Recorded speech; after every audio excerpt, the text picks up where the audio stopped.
Good morning student. इसके previous lecture में हमने बाय डिफ़ॉल्ट फंक्शन का यूज़ करके दो प्रोग्राम बनाए थे।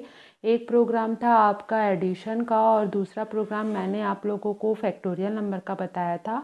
अब इस लेक्चर में हम पैरामीटराइज्ड फंक्शन और आर्गुमेंटेड फंक्शन का यूज़ करके फंक्शन का प्रोग्राम क्रिएट करेंगे।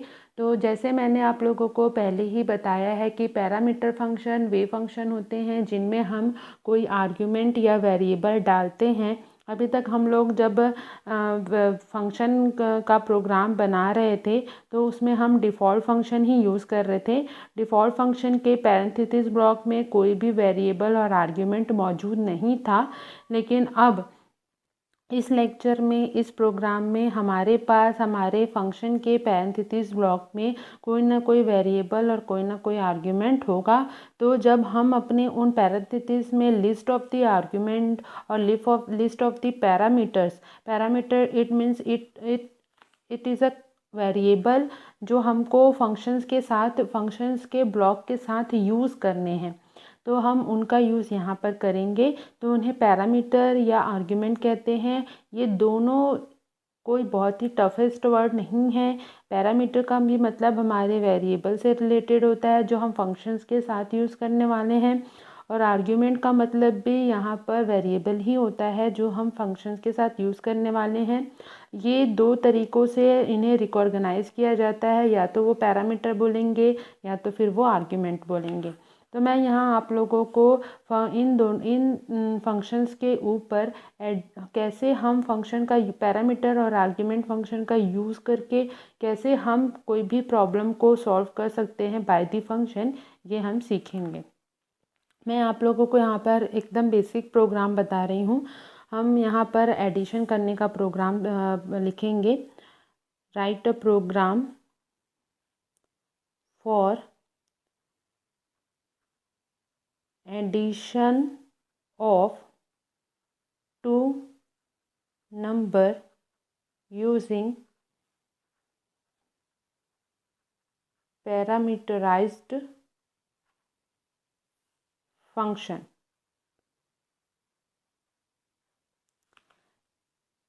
अब इसके बाद जैसा कि हम हर प्रोग्राम में करते हैं, हम हेडर फाइल इंक्लूड करेंगे।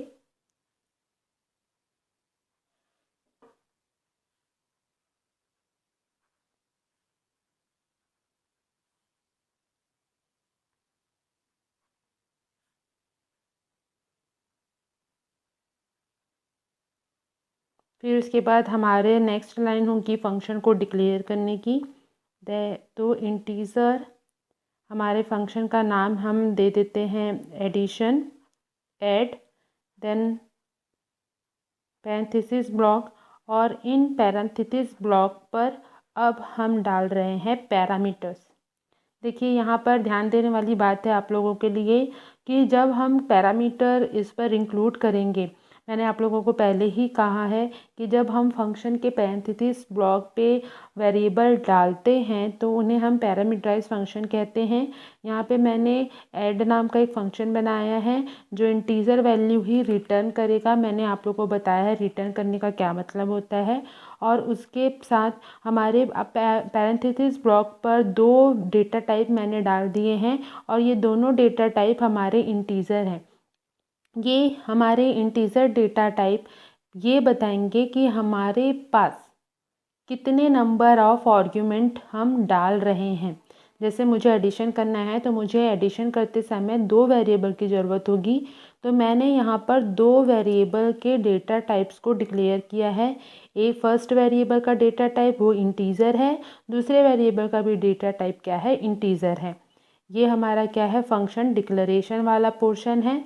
हमने यहाँ पे फंक्शन को डिक्लेयर कर दिया है। मैंने आप लोगों को कहा था कि फ़ंक्शन को डिक्लेयर करना बहुत मस्ट होता है। क्योंकि कंपाइलर जब भी फंक्शन कॉलिंग और फंक्शन डेफिनेशन पर काम करता है तो सबसे पहली लाइन वो डिक्लेरेशन की चेक करता है, क्योंकि उसे यहाँ से उसकी सेम मैचिंग का ब्लॉक अगर आगे मिलेगा ही तभी वो उसको एग्जीक्यूट कर पाएगा। तो यहाँ पर इंटीजर हमारे इस पूरे फंक्शन का रिटर्न टाइप है और इस पैरामीटर लिस्ट में हम दो पैरामीटर यूज़ करने वाले हैं, एक जिसका डेटा टाइप है इंटीजर और दूसरा जिसका डेटा टाइप है इंटीजर।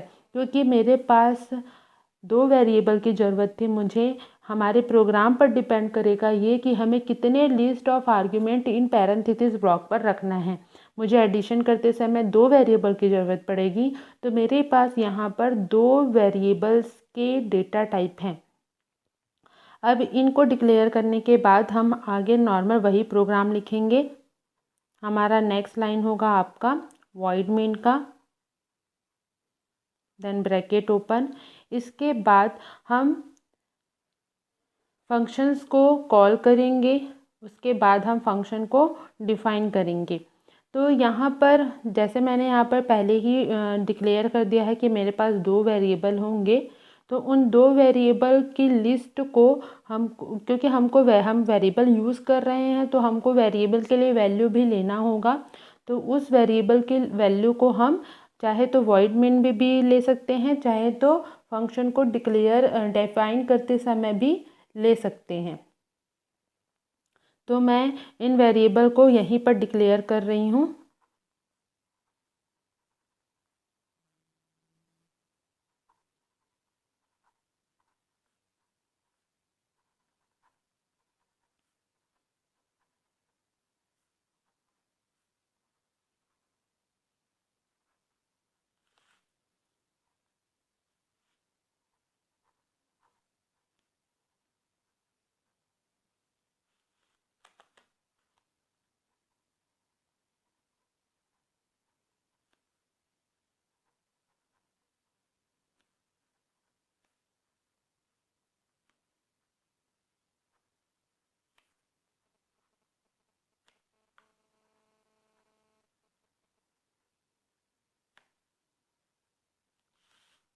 ये मैंने वॉइड मेन का पोर्शन डिफाइन किया है। मैं एक बार आप लोगों को पूरा एक प्रोग्राम लिख लेती हूँ, उसके बाद मैं आप लोगों को इस पूरे प्रोग्राम के बारे में ब्रीफ में डिटेल में समझाऊंगी।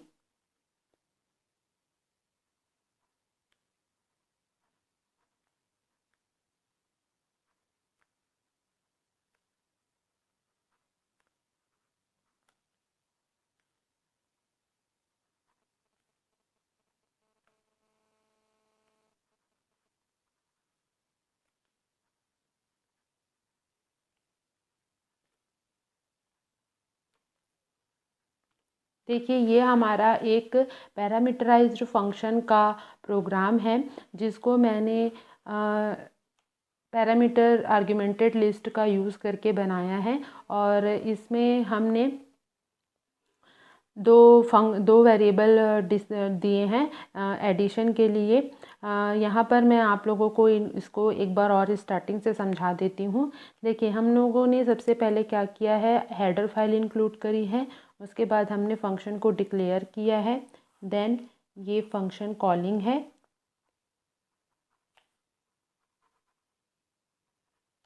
और ये आपका फंक्शन डेफिनेशन है।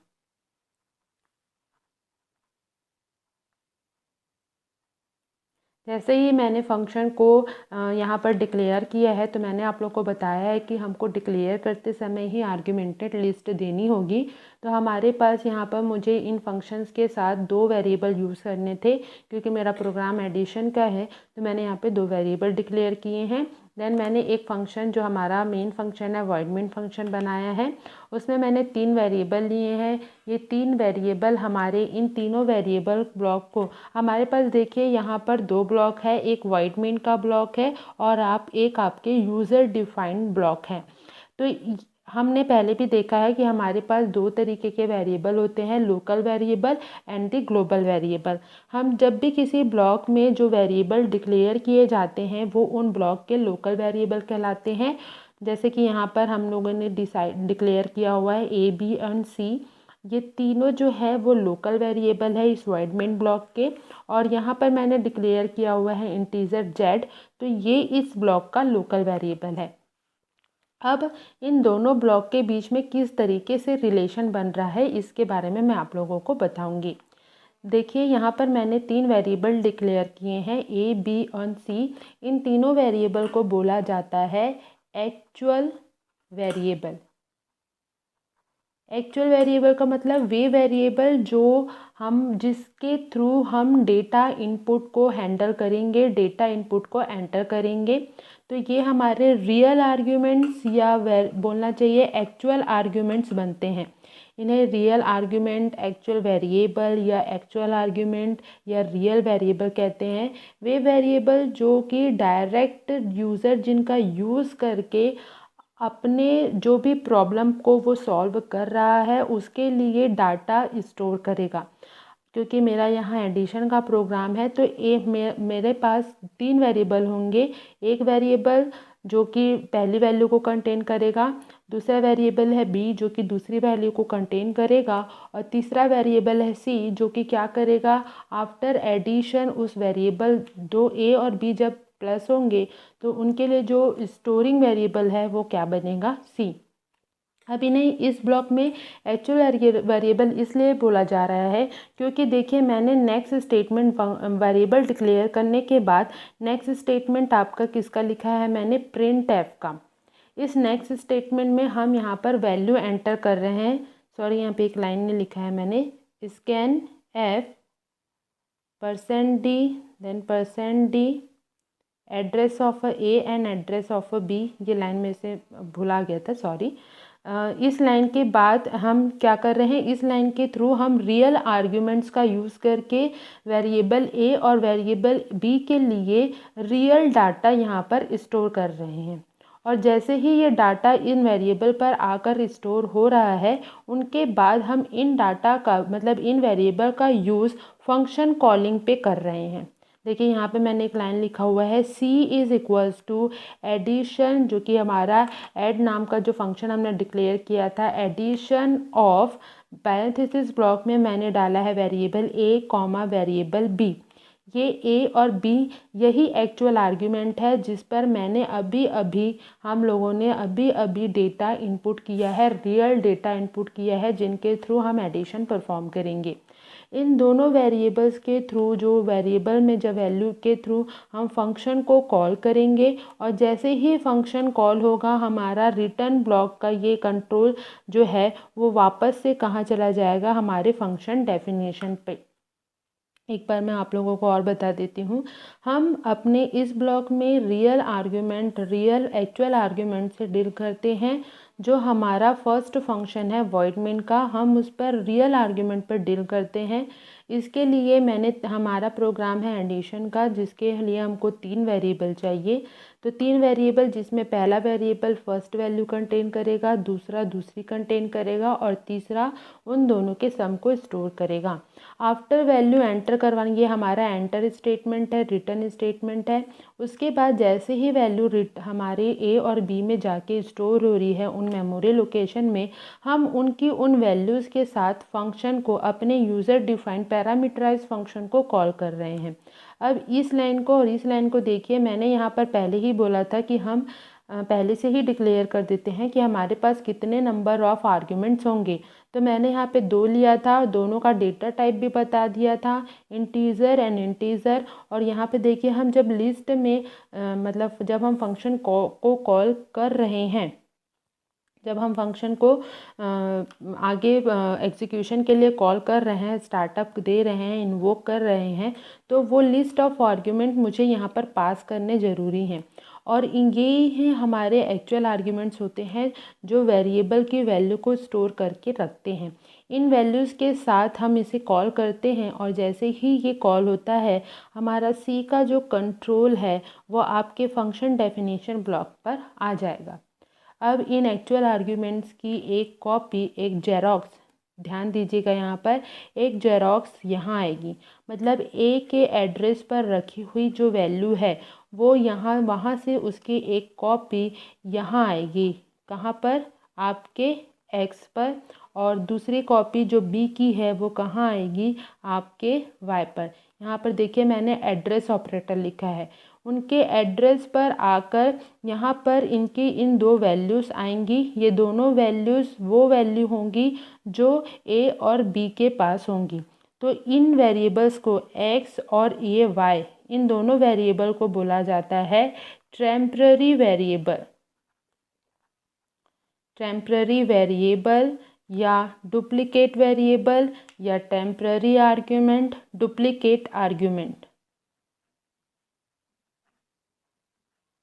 क्योंकि हम अपने जब इन फंक्शंस पर काम करते हैं तो हमको जब भी हम वैल्यू पास करते हैं, जब भी हम वैल्यू किसी आर्ग्यूमेंट फंक्शन पर पास करते हैं, तो हम हमेशा जो भी दूसरा वेरिएबल यूज़ करते हैं उन दूसरे वेरिएबल को हम टेम्पररी वेरिएबल या फिर डुप्लीकेट वेरिएबल कहते हैं। इन्हें टेम्पररी वेरिएबल या टेम्पररी आर्ग्यूमेंट या टेम्पररी पैरामीटर या टेम्पररी पैरामीटर या डुप्लीकेट आर्ग्यूमेंट या डुप्लीकेट पैरामीटर कहते हैं। मैंने आप लोगों को पहले ही बोला, पैरामीटर हो या आर्ग्यूमेंट हो, सबका एक ही मतलब है।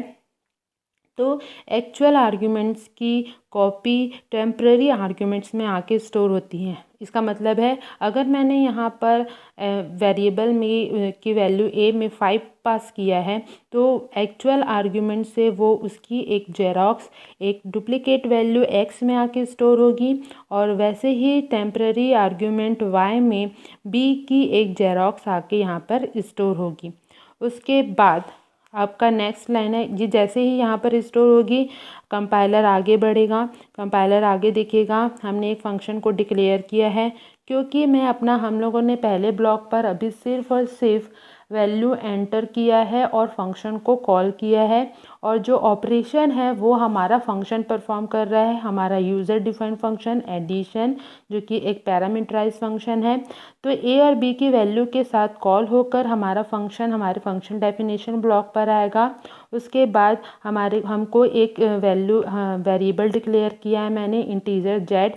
क्योंकि जब x और y को हम प्लस करेंगे तो उसके लिए हमको एक स्टोरिंग वेरिएबल की ज़रूरत पड़ेगी। वो हमारा इस ब्लॉक पर लोकल वेरिएबल होगा, क्योंकि ये अलग ब्लॉक है और ये अलग ब्लॉक है।